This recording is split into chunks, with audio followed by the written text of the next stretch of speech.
Hey guys, welcome back to Surprise Sutra. This is Shagun. So after we posted our last video, a lot of you inquired about the paper pom-poms that we used in Seher's first birthday. So that is what I'm going to teach you today. Without any further ado, let's get right into the video.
It was that easy. These pom-poms are available on our website in multiple colors. I will attach a link in the description below for you guys to check it out.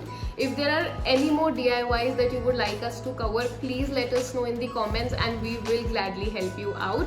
It's time for me to leave now. Bye bye, take care. Do not forget to like, comment, share and subscribe to Surprise Sutra. Bye.